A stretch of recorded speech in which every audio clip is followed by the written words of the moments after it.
반갑습니다. 오늘의 말씀 사도행전 4장입니다. 사도행전 4장 1절부터 37절까지 우리 한 목소리로 한 마음으로 천천히 읽겠습니다. 시작. 사도들이 백성에게 말할 때에 제사장들과 성전 맡은 자와 사두개인들이 이르러 예수 안에 죽은 자의 부활이 있다고 백성을 가르치고 전함을 싫어하여 그들을 잡음에 날이 이미 저물었으므로 이튿날까지 가두었으나 말씀을 들은 사람 중에 믿는 자가 많으니 남자의 수가 약 5천이나 되었더라. 이튿날 관리들과 장로들과 서기관들이 예루살렘에 모였는데 대제사장 안나스와 가야바와 요한과 알렉산더와 및 대제사장의 문중이 다 참여하여 사도들을 가운데 세우고 묻되 너희가 무슨 권세와 누구의 이름으로 이 일을 행하였느냐. 이에 베드로가 성령이 충만하여 이르되 백성이 관리들과 장로들아 만일 병자에게 행한 착한 일에 대하여 이 사람이 어떻게 구원을 받았느냐고 오늘 우리에게 질문한다면 너희와 모든 이스라엘 백성들은 알라. 너희가 십자가에 못 박고 하나님이 죽은 자 가운데서 살리신 나사렛 예수 그리스도의 이름으로 이 사람이 건강하게 되어 너희 앞에 섰느니라. 이 예수는 너희 건축자들의 버린 돌로서 진 모퉁이의 머릿돌이 되었느니라. 다른 이로서는 구원을 받을 수 없나니 천하 사람 중에 구원을 받을 만한 다른 이름을 우리에게 주신 일이 없음이라 하였더라. 그들이 베드로와 요한이 담대하게 말함을 보고 그들을 본래 학문 없는 범인으로 알았다가 이상히 여기며 또 전에 예수와 함께 있던 줄도 알고 또 병나은 사람이 그들과 함께 서 있는 것을 보고 비난할 말이 없는지라. 명하여 공회에서 나가라 하고 서로 의논하여 이르되 이 사람들을 어떻게 할까. 그들로 말미암아 유명한 표적이 나타난 것이 예루살렘에 사는 모든 사람에게 알려졌으니 우리도 부인할 수 없는지라. 이것이 민간에 더 퍼지지 못하게 그들을 위협하여 이후에는 이 이름으로 아무에게도 말하지 말자 하고 그들을 불러 경고하여 도무지 예수의 이름으로 말하지도 말고 가르치지도 말라 하니 베드로와 요한이 대답하여 이르되 하나님 앞에서 너희의 말을 듣는 것이 하나님의 말씀을 듣는 것보다 옳은가 판단하라. 우리는 보고 들은 것을 말하지 아니할 수 없다 하니 관리들이 백성들 때문에 그들을 어떻게 처벌할지 방법을 알지 못하고 다시 위협하여 놓아주었으니 이는 모든 사람이 그 된 일을 보고 하나님께 영광을 돌림이라. 이 표적으로 병나은 사람은 40여 세나 되었더라. 사도들이 노임에 그 동료에게 가서 제사장들과 장로들의 말을 다 알리니 그들이 듣고 한 마음으로 하나님께 소리를 높여 이르되 대주제여 천지와 바다와 그 가운데 만물을 지은 이시오 또 주의 종 우리 조상 다윗의 입을 통하여 성령으로 말씀하시기를 어찌하여 열방이 분노하며 족속들이 허사를 경영하였는고 세상의 군왕들이 나서며 관리들이 함께 모여 주와 그의 그리스도를 대적하도다 하신 이로소이다. 과연 헤롯과 본디오 빌라도는 이방인과 이스라엘 백성과 합세하여 하나님께서 기름 부으신 거룩한 종 예수를 거슬러 하나님의 권능과 뜻대로 이루려고 예정하신 그것을 행하려고 이 성에 모였나이다. 주여 이제도 그들의 위협함을 굽어보시고 또 종들로 하여금 담대히 하나님의 말씀을 전하게 하여 주시오며 손을 내밀어 병을 낫게 하시옵고 기적과 표적과 기사가 거룩한 종 예수의 이름으로 이루어지게 하옵소서 하더라. 빌기를 다음에 모인 곳이 진동하더니 무리가 다 성령의 충만하여 담대히 하나님의 말씀을 전하니라. 믿는 무리가 한 마음과 한 뜻이 되어 모든 물건을 서로 통용하고 자기 재물을 조금이라도 자기 것이라고 하는 이가 하나도 없더라. 사도들이 큰 권능으로 주 예수의 부활을 증언하니 무리가 큰 은혜를 받아 그 중에 가난한 사람이 없으니 이는 밭과 집 있는 자는 팔아 그 판 것의 값을 가져다가 사도들의 발 앞에 두매 그들이 각 사람의 필요를 따라 나누어 줌이라. 구브로에서 난 레위족 사람이 있으니 이름은 요셉이라. 사도들이 일컬어 바나바라 번역하면 위로의 아들이라 하니 그가 밭이 있음에 팔아 그 값을 가지고 사도들의 발 앞에 두니라. 아멘.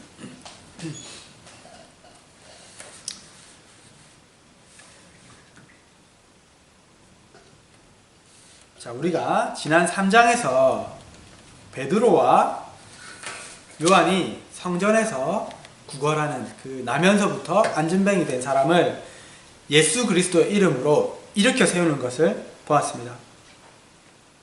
이 기적 때문에 또 한 번 2장에 이어서 또 한 번 온 예루살렘들이 놀라워하면서 베드로와 요한에게 몰려들었고 그들을 주목했습니다. 베드로는 이 기회를 놓치지 않고 사람들에게 예수 그리스도의 이름과 그분의 부활을 전하기 시작했습니다. 이렇게 사도들이 한창 복음을 전하고 있을 때 제사장들과 성전 경비대장 그리고 사두개인들이 나타났습니다. 이들은 이 사도들이 사람들에게 예수님과 그분 안에 부활이 있다고 그렇게 사람들에게 전하는 것을 몹시 싫어했고 심기가 불편했습니다. 그래서 그들은 사도들을 잡아서 감옥에 가두었습니다. 그렇지만은 이날 이 복음을 들은 사람들 중에서 많은 사람들이 예수님을 믿게 되었습니다. 이제 예루살렘에서 믿는 자의 수는 남자만 5,000명, 그러니까 아이들과 여자들까지 포함하면 15,000명에서 한 2만 명 가량 그렇게 불어났습니다. 오늘 말씀은 예수님을 믿는 자들과 그들의 모임인 교회가 시련이 찾아올 때, 핍박이 찾아올 때 어떻게 그것을 극복하고 성장해 나가는지를 보여줍니다. 특별히 복음을 전하다가 핍박을 받을 때 우리가 어떻게 대처해야 하는지, 우리의 자세는 어때야 하는지를 볼 수 있습니다. 예수님은 하늘로 올라가시기 전에 제자들에게 사명을 주셨습니다. 그리고 그 사명은 곧 우리에게 주신 것입니다. 오직 성령이 너희에게 임하시면 너희가 권능을 받고 예루살렘과 사마리아와 온 유대와 땅끝까지 이르러 내 증인이 되리라. 이렇게 예수님께서 우리에게 말씀하셨습니다. 예수님은 이렇게 부활하신 다음에 이런 사명을 주셨지만 그 전에 제자들에게 복음을 전하기 위해서 몇 번 파송하신 것이 성경에 기록되어 있습니다. 그렇게 예수님께서 제자들을 파송하시면서 너희가 이렇게 해라 말씀하시는데 그 중에 너희가 복음을 전하기 때문에 그것으로 인해서 핍박받을 것이다 이렇게 미리 말씀하셨습니다. 보라 내가 너희를 보냄이 양을 이리 가운데로 보낸 것 같도다. 그러므로 너희는 뱀같이 지혜롭고 비둘기같이 순결하라. 사람들을 삼가라. 그들이 너희를 공회에 넘겨주겠고 그들의 회당에서 채찍질하리라. 이렇게 마태복음 10장에 예수님께서 말씀하셨습니다. 예수님께서 말씀하신 이 핍박이 오늘 복음을 전하고 있는 베드로와 요한에게 그대로 일어난 것입니다. 초대교회, 즉 처음 세워진 이 교회에 처음으로 이 핍박이 시작된 것입니다.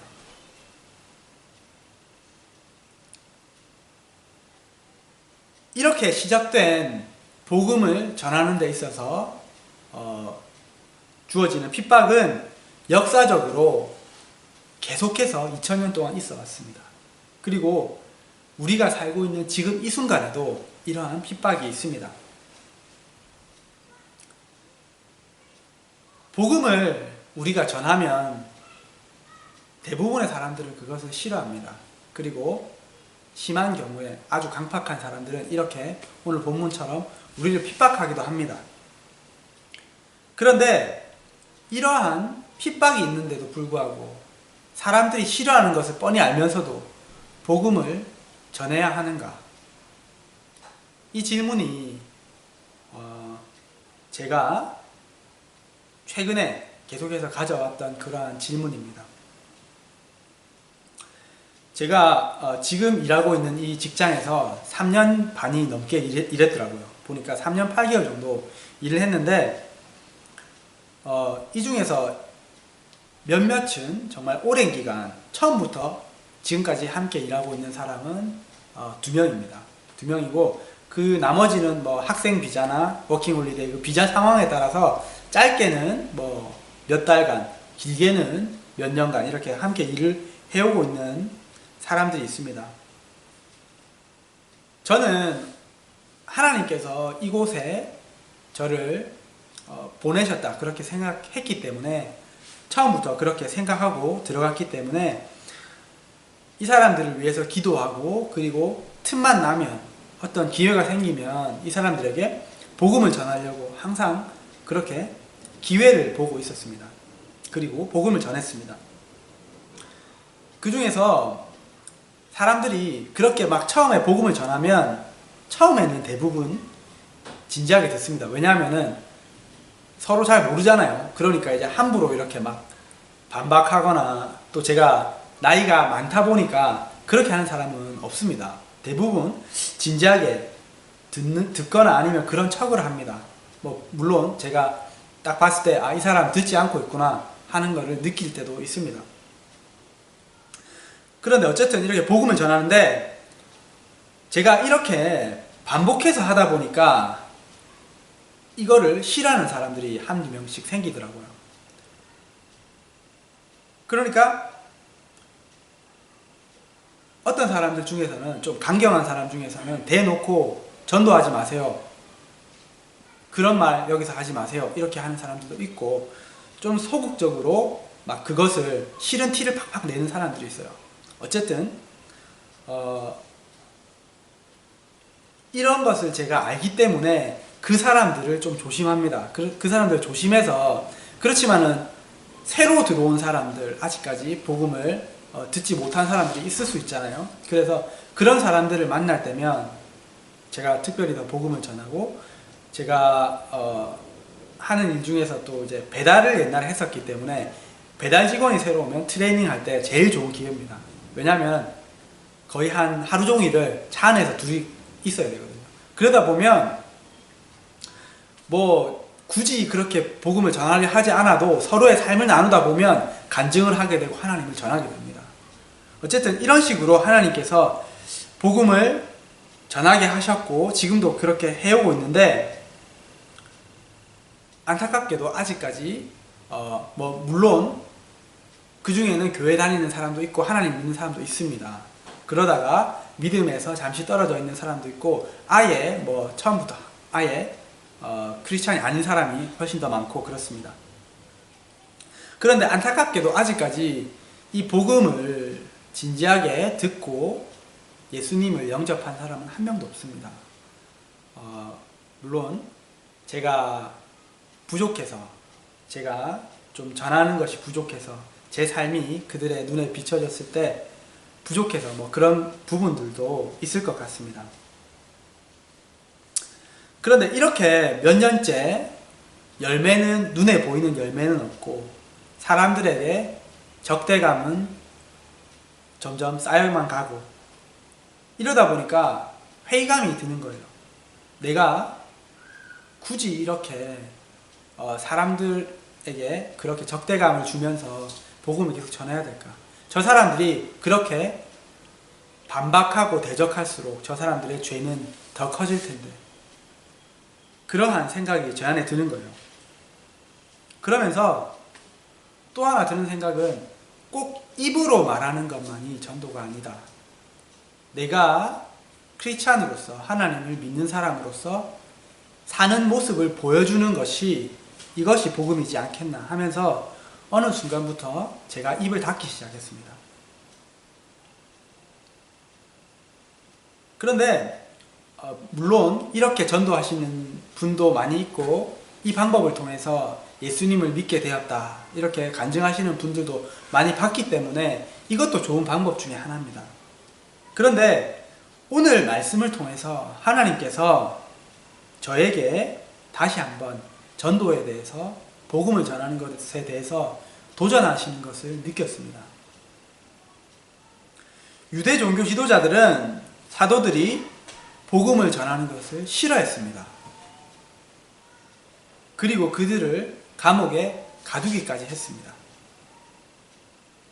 그렇지만은 그들이 복음을 전했기 때문에 그 가운데서 믿는 자들이 많이 생겨났습니다.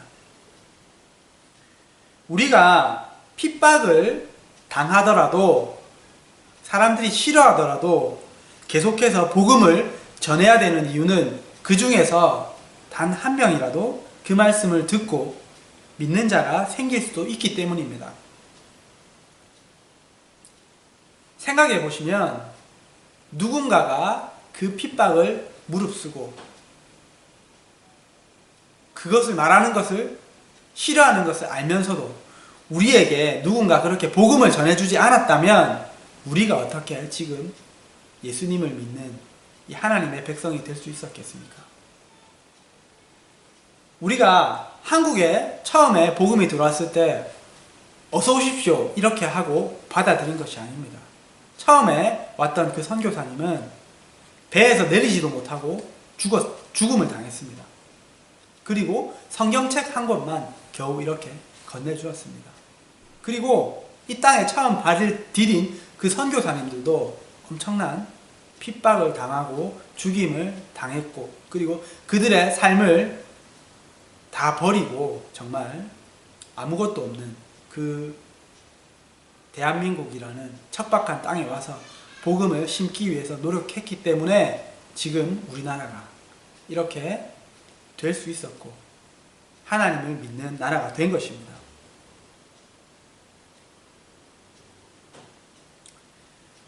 로마서 10장 13절에서 15절 말씀 이렇게 말씀합니다. 그들이 믿지 아니하는 이를 어찌 부르리요? 듣지도 못한 이를 어찌 믿으리요? 전파하는 이가 없이 어찌 들으리요? 보내심을 받지 아니하였으면 어찌 전파하리요? 기록된 바 아름답도다. 좋은 소식을 전하는 자들의 발이여. 우리가 우리에게 복음을 전해준 그 사람들과 같이 복음을 전해주지 않는다면 이 사람들이 어떻게 예수님을 알고 예수님을 믿고 구원을 받을 수 있겠습니까? 설령 지금 당장 열매가 보이지 않는다고 해도 우리가 뿌려놓은 그 씨앗이 언제 어디서 싹을 틔울지 우리는 알 수 없습니다. 그것은 하나님의 절대적인 주권 아래 있는 것입니다. 어떤 분이 제 친구가 이러한 예화를 사용해서 저에게 설명해 주었습니다. 우리가 전도하는 것은 하나의 체인에 불과하다. 예를 들면 여기서 이 끝까지 가야 하는데 우리가 체인이 있잖아요. 작은 체인이 연결돼서 이 끝까지 가잖아요. 우리가 처음에 복음을 전한 그 체인으로 쓰임받은 그 한 사람부터 시작해서 마지막에 그 결실을 하는 그 결실을 보는 그 체인의 역할을 하는 사람 중에 어디에 속할지 알 수 없습니다. 우리가 그 중에 하나로 쓰임받을 수 있다는 것입니다. 그렇기 때문에 우리는 내가 끝에 쓰임받는 이 체인이 되지 않는다고 해도 하나님께서 그 사람을 구원하는데 쓰임받는 그 하나의 체인이 될 수 있다는 것입니다. 누가복음 15장 4절 말씀입니다. 너희 중에 어느 사람이 양 100마리가 있는데 그 중에 하나를 잃으면 99마리를 들에 두고 그 잃은 것을 찾도록 찾아다니지 아니하겠느냐.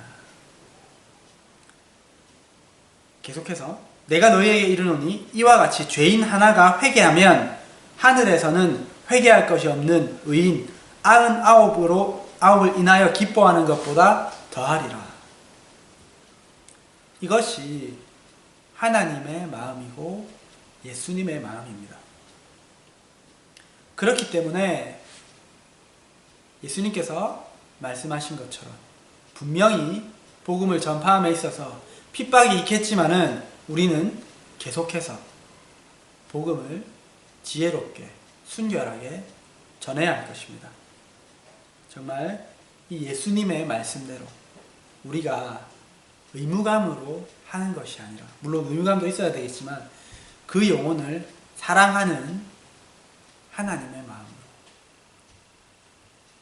그 영혼을 사랑함으로 계속해서 복음을 전하고 전도하는 저와 여러분이 되시기를 축복드립니다. 베드로와 요한이 감옥에 갇힌 다음 날 유대인의 지도자들이 찾아와서 이들 앞에 섰습니다. 유대인의 지도자들이 두 사람에게 묻습니다. 너희가 누구의 권세와 이름으로 이 일을 행하였느냐? 8절에 베드로가 성령이 충만하여 대답합니다. 우리가 안진뱅이에게 행한 이 선한 일에 대해서 묻는다면 당신들이 십자가에 못 박고 하나님께서 다시 살리신 예수 그리스도의 이름으로 된 것이요. 이 예수가 당신들이 건축자의 버린 돌처럼 버린 그 예수가 모퉁이의 머릿돌이 된 것이요. 다른 이로서는 구원을 받을 수 없나니 천하 사람 중에 구원을 받을 만한 다른 이름을 우리에게 주신 적이 없소. 이 지도자들은 이 사도들이 배운 것도 없는 그러한 평범한 사람인 줄 알았는데 이렇게 담대히 정말 하나님의 말씀으로 말씀하는 것을 보고 말하는 것을 보고 정말 놀라고 당황했습니다. 그들은 어떻게 이 사람들을 처벌할까? 어떻게 할까? 의논했지만은 정말 이들이 잘못한 것이 없고 그 옆에 버젓이 안진뱅이가 일어나 있는 것을 보았고 그리고 사람들이 이 일을 통해서 하나님을 찬양하는 것을 알았기 때문에 정말 더 이상 이 예수의 이름으로 말하고 다니지 말아라 이렇게 하는 것 외에는 어떻게 할 방도가 없었습니다. 그래서 그렇게 그냥 위협하고 놓아주었습니다. 이렇게 풀려난 사도들은 동료들에게 가서 어떤 일이 있었는지 그렇게 다 말하고 하나님 앞에서 한 마음으로 큰 소리로 기도했습니다. 하나님, 다윗을 통해서 성령으로 말씀하신 그 일, 세상의 지도자들이 당신과 그리스도를 대적하는 그 일이 지금 일어나고 있습니다. 이들의 위협함을 보시고 우리들에게 담대히 하나님의 말씀을 전하게 해주시고 손을 내밀어 병을 낫게 하시고 표적과 기사가 예수의 이름으로 계속해서 일어나게 해주십시오. 이렇게 기도하니까 그곳이 진동하고 모인 무리에게 성령이 충만하게 임했습니다. 하나님께서 이 기도를 들으시고 응답하셨다는 것입니다. 그리고 이 믿는 자들은 계속해서 담대히 하나님의 말씀을 전했습니다. 우리가 앞서서 핍박 속에서 복음을 전해야 한다 이렇게 말씀을 드렸는데 그런데 이것은 우리의 힘으로 할 수 있는 일이 아닙니다. 사도들이 이 지도자들에게 복음을 굽히지 않고 타협하지 않고 당당하게 맞서서 전하면서 하나님의 말씀을 선포할 수 있었던 것은 이들이 성령에 충만했기 때문입니다. 그리고 교회가 이 핍박을 경험했지만은 움츠러들지 않고 수그러들지 않고 없어지지 않고 오히려 더 나가서 담대히 복음을 전할 수 있었던 이유도 성령이 충만했기 때문이라고 오늘 성경 말씀은 2번이나 그렇게 말씀합니다.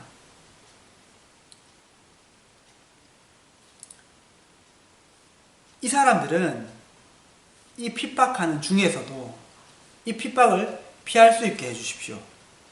우리를 안전하게 지켜주십시오. 이렇게 기도하지 않았습니다. 이 핍박 중에서도 우리가 담대히 하나님을 전할 수 있도록, 예수님을 전할 수 있도록 해주십시오. 그렇게 기도했습니다. 그리고 우리가 예수님의 이름으로 기도할 때 병이 낫고 표적과 기사가 일어날 수 있게 해주십시오. 이렇게 기도했던 것입니다. 하나님은 그 기도를 들으셨다는 그 응답으로 그곳을 진동시켜 주셨고 그들에게 성령의 충만함을 주셨습니다. 우리도 이렇게 기도해야 될 것입니다. 이 사도들은 이 지도자들 앞에서 당당하게 맞서서 복음을 변호했습니다. 그리고 그들에게 미안하다, 사과하지 않았습니다. 잘못했다, 이렇게 얘기하지 않았습니다. 당당하게 그렇게 복음을 외쳤고 앞으로도 그들이 그렇게 복음을 전하지 말라고 얘기했지만은 내가 너희들의 말을 듣는 것이 맞는지 하나님의 말을 듣는 것이 맞는지 너희들 스스로 판단해봐라, 이렇게 말하면서 당당히 계속해서 복음을 전했습니다. 저에게도 이러한 담대함이 있었으면 좋겠습니다. 여러분에게도 그러한 담대함이 있었으면 좋겠습니다. 정말 이러한 담대한 마음으로 성령의 충만함을 받아서 정말 예수님의 이름을 선포하는 그러한 저희가 되기를, 그렇게 하나님께 쓰임받는 저희가 되기를 소망합니다. 우리가 앞서서 사도행전 2장에서 그 마지막 부분에 초대교회 성도들이 어떠한 삶을 살았는지 그것을 보았습니다. 정말 우리가 닮고 싶은 그러한 모습이잖아요. 그런데 그 모습 중에서 나오는 하나의 특징이 오늘 본문에도 그대로 나오는데, 마지막에 그대로 나오는데 그것이 무엇이냐면 서로 가진 것을 통용했다는 것입니다. 32절에 이렇게 말씀합니다. 믿는 무리가 한 마음과 한 뜻이 되어 모든 물건을 서로 통용하고 자기 재물을 조금이라도 자기 것이라 하는 이가 하나도 없더라. 사도들이 큰 권능으로 예수님을 증거하니 성도들이 은혜를 받아서 가진 자들이 재산을 팔아서 사도들 앞에 두었고 사도들은 그것으로 가난한 사람들에게, 필요한 사람들에게 나누어 주었던 것입니다. 이 말씀을 자세히 읽어보면 이 초대교회 성도들이 어떻게 이렇게 할 수 있었는지 그 비밀을 발견할 수 있습니다. 그 이유는 32절에 나오는데 자기 재물을 조금이라도 자기 것이라 하는 이가 없더라, 이 말씀입니다. 이 말이 무슨 말이냐면 내가 가지고 있는 이 재물이 내 것이 아니다, 이렇게 생각했다는 것입니다.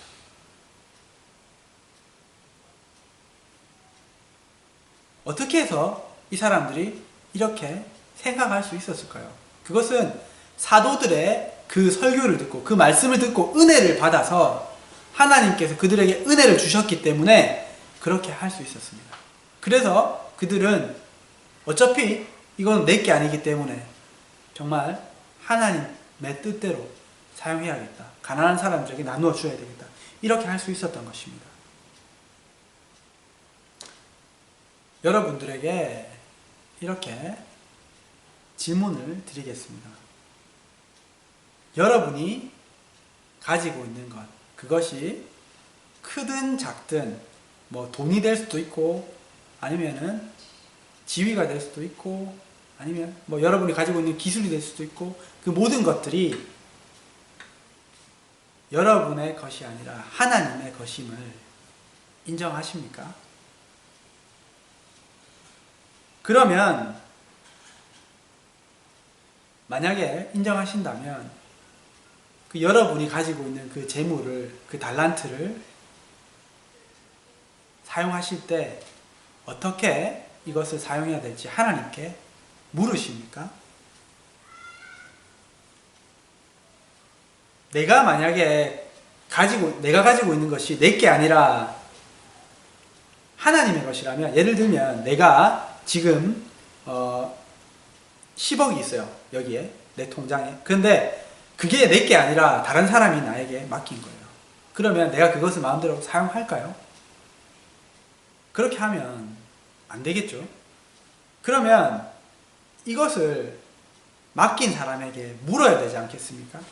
아, 저기 지금 나에게 이렇게 많은 돈이 있는데 이것을 어떻게 사용하라고 나에게 이렇게 맡겨주셨습니까? 그냥 가만히 가지고 있을까요? 아니면 무엇을 할까요? 이렇게 그 돈의 주인에게 물어야 되는 것이 정상이지 않습니까? 이렇게 내가 가진 것이 하나님의 것이라는 것을 인정한다면 당연히 이 돈을, 이 재물을, 이 달란트를 어떻게 사용하고 어떻게 관리해야 되는지 하나님께 묻는 것이 당연한 것입니다. 특별히 우리가 그렇다고 해서 하나하나 다 작은 사소한 것 하나하나 다 하나님께 묻는 것은 그렇게 하는 자세를 하나님께서 기뻐하시겠지만은 그렇게 하라고 얘기하는 것은 아닙니다. 그렇지만은 특별한 결정을 내릴 때, 큰 결정을 내릴 때 이런 것에는 분명히 하나님께 물어야 한다는 것입니다. 어떤 제의가 왔어요. 누군가에게 동업을 하자, 어디에 투자해라, 그런 걸 할 때 내 마음대로 해서는 안 된다는 것입니다.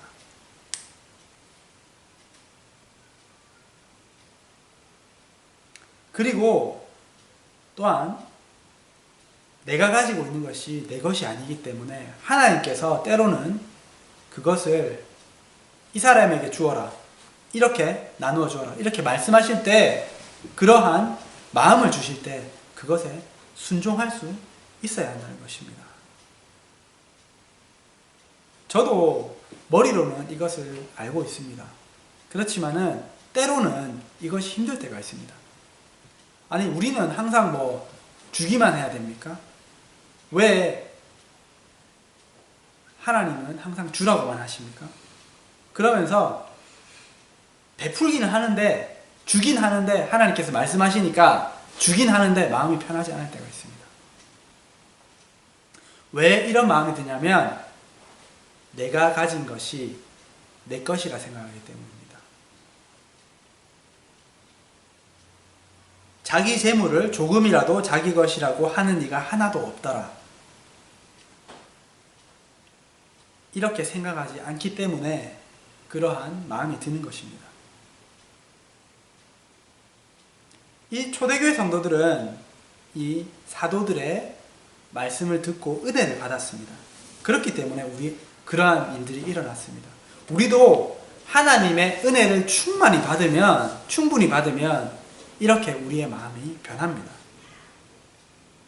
그런데 오해하지 말아야 될 것은 이렇게 내가 은혜를 충만히 받았다고 해서 내 전 재산을 팔아서 가난한 사람들에게 다 나누어 주라는 것이 아니라는 것입니다. 누군가 그렇게 여러분에게 강요하는 사람이 있다면 그것은 하나님의 뜻이 아닐 수 있습니다. 아닐 경우가 더 많을 것입니다. 어떻게 해야 되냐면 하나님께 물어야 된다는 것입니다. 하나님, 제가 가지고 있는 이것을 어떻게 사용할까요? 또는 하나님께서 먼저 말씀하실 때에 그 말씀에 순종해야 된다는 것입니다. 그러니까 내가 은혜 받았다 해서 내 마음대로 다 이렇게 퍼주고 다 나누어주고 팔고 하는 것이 아니라 하나님께서 말씀하시는 것을 듣고 그대로 행해야 된다는 것입니다.